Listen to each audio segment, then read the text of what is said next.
Avec ses 492 lits, le CHSLD Hôtel-Dieu de Saint-Hyacinthe est un des plus gros au Québec.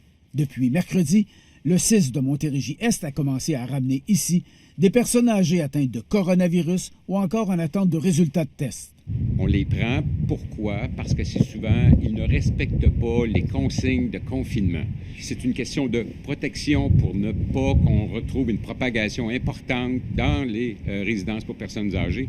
Et Dieu sait qu'il y en a déjà beaucoup, là. Jusqu'à maintenant, il n'y avait aucun cas de COVID-19 au CHSLD Hôtel-Dieu.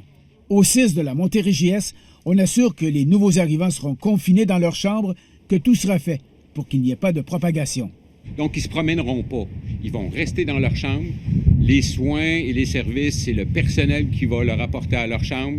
Le personnel va être protégé aussi. Donc, on limite justement de cette façon-là la propagation du COVID-19. Des employés de ce CHSLD ont fait part de leurs inquiétudes à TVA Nouvelles. D'abord au sujet de la zone désignée pour accueillir les 25 personnes âgées atteintes de coronavirus au 3e étage. On est obligé d'admettre des patients de COVID-19, mais l'unité à côté, qui est l'autre unité du parc, a des patients d'hébergement. Donc, il y a quand même pour nous une très grande proximité avec le même poste de travail. On va avoir un autre foyer d'éclosion, là. C'est pas compliqué, là. La FIC veut avoir la certitude que tout est fait pour éviter qu'il y ait propagation. Et parce qu'ils vont laisser juste du personnel uniquement dédié pour cette unité-là aux patients COVID, ou le personnel va se promener. J'en doute un petit peu, là, on va se le dire, le manque de personnel est flagrant présentement, là. Le syndicat propose donc que ceux qui interviennent auprès des cas de coronavirus ne soient pas en contact avec les autres résidents du CHSLD.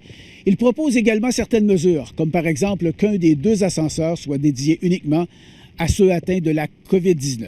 Denis Thériault, TVA Nouvelles, Saint-Hyacinthe.